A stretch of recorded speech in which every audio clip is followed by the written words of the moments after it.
Welcome back, dear learners, to the course of marketing entitled The Art and Science of Marketing From Basic to Breakthrough. I, Dr. Asutosh Mohan, Associate Professor at Institute of Management Studies, Banaras Hindu University, would like to introduce you a new concept in our Week 8, Module 8, where we are learning the designing and managing the value network and channels. So, our lecture 4 in week 9 is going to talk about the marketing logistics, a very crucial element which we need to understand. So, we are going to start this particular session, we are going to start our learning process with the session objective. We try to understand the concept and the components of marketing logistics, and we try to analyze how this logistics supports the value delivery and customer satisfaction. Only two objectives, but these are quite big enough to understand, and these are quite good enough to go for.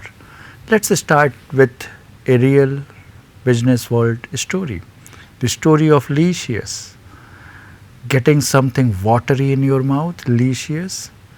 If you are somehow a lover of non-veg item, they are delivering the freshness with speed. They in fact disrupted the meat delivery space by building their own cold chain, dark stores, last mile field guarantee freshness, and that too within 90 minutes. So main proposition of Licious is to provide you a freshness which you enjoy in your nearby stores. Now this non-veg delivery process with dark stores, the kind of technology or cold chain enabled delivery within 90 minutes from its processing created an impression that you can get a clean hygienic product, and that too a fresh product. So what's the learning? Logistic is a back-end function, but it is central to the customer experience. In fact, customers are not witnessing how Licious is managing.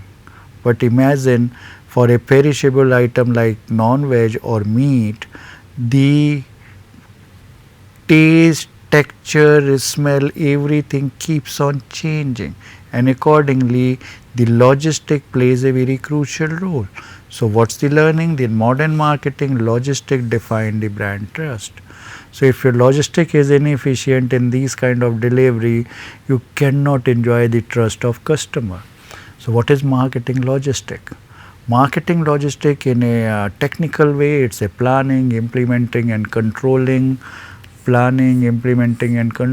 the physical flow of material and final goods from origin to consumption to meet customer needs profitably.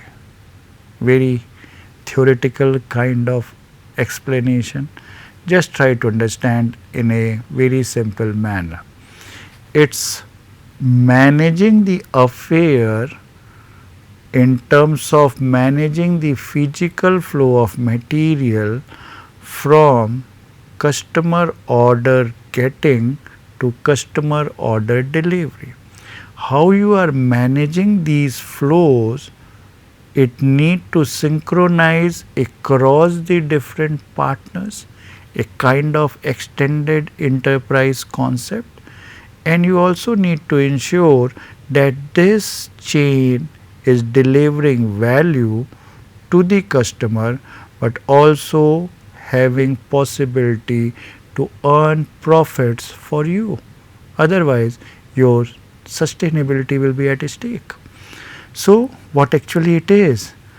It's delivering the right, every right word you have in your mind, it is going to be here. Right product at the right time, in the right condition, at the right place, to the right person, at optimal cost. That's what the marketing logistic talks about. So if you are doing all right things to create value for your customer in an optimal cost, it means your marketing logistic is working wonderfully. Do rights, don't do wrongs. So what is marketing logistic? Marketing logistic is actually a combination of four things. M equals to T plus FW plus VW plus LS. M means total marketing logistic cost. T means transportation cost. VW or FW means fixed or variable warehouse cost. Variable warehouse cost include the cost of inventory, and LS means loss of sales. That represent a kind of opportunity cost which you actually not able to cater due to certain wrongs present in your marketing logistic. So let us take one by one. The first element of marketing logistic cost is the transportation. Remember, in our supply chain we consider the transportation is one of the activity categorized as necessary but non-value adding activity. So if we are saying transportation necessary but non-value adding activity, it means transportation need to be minimized. You cannot eliminate the transportation, you can simply minimize the same. So transportation will remain present in each and every marketing logistic operation. What you have to look for, you need to understand what are the different modes available for transportation. For example, we are having 4 or 5 modes available for transportation. What it might be? Air is one transportation mode. Water is another transportation mode. Surface is the third transportation mode. Now when I talk about air, air will remain air. But when I talk about water, it may be in terms of two kind of transportation. One is related with cross country water transportation. Another is within country water transportation through rivers. So when we are taking the sea route, it is cross country. But when we are talking about the river route, then it becomes within country water transportation. It's in the fancy stage, it's developing, and if it is possible, then it may serve many purpose in terms of providing a cost efficient transportation solution to our industries. When I talk about the surface transportation is again having two possibility. One is road transportation, other is railway transportation. Both are having their own pros and cons. That's all. Only 3 modes of transportation by and large: air, water and surface. No, there is one more mode. Can you guess? Anyone? Just try. It's one more mode, that is called pipeline mode. Pipeline mode is again one mode of transportation. Now just try to understand the beauty of each transportation. When you want to transport anything on a speed or with a speed, air is the best mode, but it is the costliest mode also. When you want to transport in bulk in a very cost efficient manner, then water transportation is the best. But air and water transportations are also having its limitation because it's not available everywhere. But whenever you want to make the product available at every nook and corner of different market, then only option you have in your hand is surface transportation. Either go with the railway, that is again having a limitation of accessibility. Surface, in terms of road, by and large nowadays we are having good road connectivity across country. That's what we witnessed during the Kumbh, when entire states vehicle were present at one designated place or in one particular state, and we may find all other state vehicles were quite visible. So this is what the beauty is. Now come to pipeline mode. Now pipeline mode transportation is the cheapest mode of transportation, but that requires the initial cost of establishing highest. and it is only feasible when you are bound to have a continuous transportation requirement. That is why the pipeline mode of transportation is preferred for gas, the petroleum, the liquid, and it is not preferred for any goods movement. So, these are the different modes of transportation. Then we are having certain other concepts, say multimodal transportation, cross docking, 3PL and 4PL. What is multimodal transportation? When you are combining two modes of transportation. When you are combining the air with a surface, that is called air truck. When you are combining the surface with railway, that is called piggyback. When you are combining the water transportation with surface transportation, that is road transportation, that is called fishyback. So, combining these different transportation mode is creating a possibility of multimodal transportation with different nomenclature, and all these combinations possible. Then we are having cross docking. That is what we discussed. If you remember, when we discussed the type of wholesaler, there was a category drop shipper. Now, cross docking is the same mechanism which drop shippers used to go for. Cross docking means transferring the product from one mode of transportation to another mode of transportation without moving the goods into godowns, warehouses. So, your resources are saved, your warehouse cost is saved, and you are simply making this movement possible frictionless, smoothly from one place to another and delivering as per the requirement. That is what cross docking, very popular nowadays. What about 3PL, 4PL? Third party logistics service provider and fourth party logistics service provider. These are also mechanism through outsource your logistical requirement to the third party, who are providing a kind of full support in terms of operational support. But if you think you also need support in terms of planning your logistic operation, designing your logistic operation, then you may move for the fourth party. I am not going into the detail of differentiation, but it is simply an option in the hands of organization to outsource their logistic operation. That is what third party and fourth party logistic service providers we are talking about. Now come to the warehouse issues. What are the different warehouse issues which marketing logistic need to take care about? They need to take care about the possibility of locating the warehouse, that is location. They need to think in terms of whether it is centralized or decentralized. They need to think about the types of warehouse. They need to think about the handling of material within the warehouse. These points are very crucial. Whether you want to locate the warehouse near to the raw material or near to the market, so that you can save the transportation cost. So, the location of warehouse is again a crucial element to decide whether your transportation requirements are going to be minimized or what kind of product you are producing. Suppose if you are producing a product of daily use, FMCG or something like this, then you try to locate your manufacturing facility and the warehouse near to the market.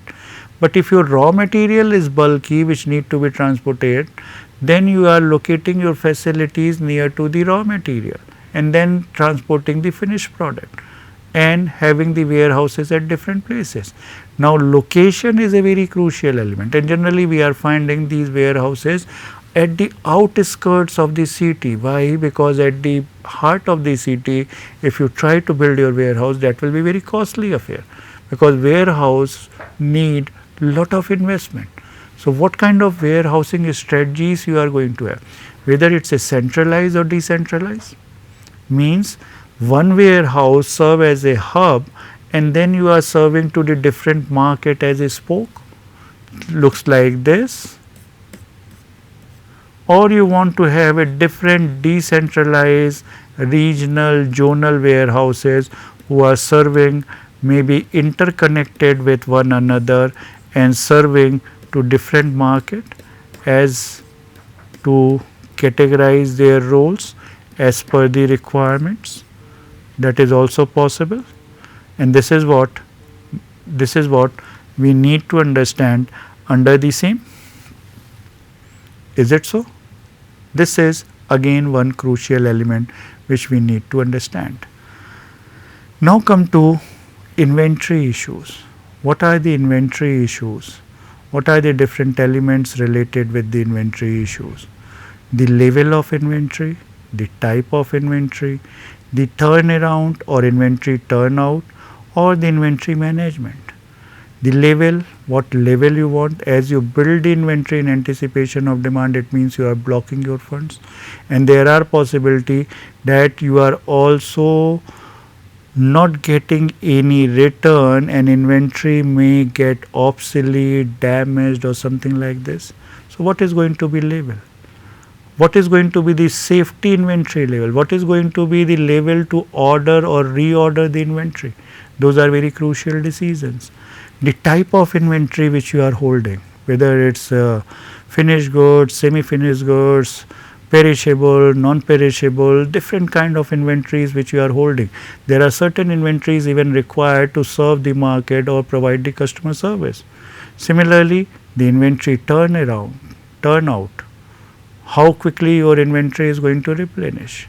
If you are replenish it quickly, then possibly you need to have the small size delivery. The lot size will be small, but frequency of transportation will be high. If your turn around or turnout ratio is high, it means inventory replacement is low. How you are going to replenish all those inventory, and how you are going to manage the inventory, what is going to be the mechanism, what is going to be the inventory management techniques, whether it's a JIT, LIFO, FIFO, whatever the EOQ model. Lot many different inventory models are there which talks about even the ABC categorization. Many models are there which talks about how to manage the inventory. We cannot go into detail because then it will be a kind of operations management, and we are trying to limit just to understand, just to have a nerve, just to have understanding what exactly marketing logistic we are talking about. Next component is order processing. Order processing is very crucial because you remember the last component is lost sale. If you are not able to grab the opportunity to sell possibly that is due to the errors or flaws or certain lacunas in your order processing. So how easy it is to order, that is one crucial factor. If you find ordering is very clumsy, you are losing the sale, losing the opportunity to sell. How accurate your orders are. If you find you are ordering but it is not going to capture as per your requirement, then again there are possibility that you are going to lose. Order to remittance cycle, how long it is, that crucial to decide your credit possibilities. Loss of opportunity based on all these particular processes is actually a cost which we need to understand, and which is called as opportunity cost. Now what is logistics and customer value? Just try to understand. Speed, that is what Amazon Prime same day delivery. They are offering to their Prime members same day delivery. It's possible if your logistic is having speed. Reliability, if Flipkart's regional distribution hubs which are ensuring to deliver the right product, all those right proposition to follow. Flexibility, that is what Decathlon click and collect or home delivery, where you can click and collect from the Decathlon store or get it home delivered. This is what the beauty, this is what the logistics add value to the customer and accordingly create a distinctive image in the mind of customer. So some real world example, Big Basket, they built micro fulfillment center and cold storage. They use route optimization and demand prediction for on-time delivery, and that is why they keep on serving as per their promise to deliver within a stipulated time with certain requirements or certain quality intact with their delivery. Amul, they coordinated milk collection and delivery across the thousands of the villages using cooperative model, and they integrated the logistic, very crucial logistic, integrating the cold chain for a perishable product like milk, and they have lots of milk byproduct that they are also selling through their distribution network. Very big marketing logistic which they are handling very beautifully. So summary, logistic play a crucial, a critical role in delivering brand promise. Technology is reshaping the expectation in terms of speed and visibility. That's what we witnessed. And remember, the strategic investment in logistics lead to competitive advantage, because that is what the enablers in logistics create a differentiation to add more value. And if you are able to add more value, it means you are enjoying a distinctive image or enhancing your brand image. So at the end, the post session assignment, just pick a product you have received via e-commerce or local delivery, describe the logistics steps involved and how they saved your satisfaction. If you have further interest, read the book of Kotler and Keller that is related with marketing management, and chapter 15 deals with the same. Thank you for trusting the course, and thanks again. Remain happy and keep learning. Thank you.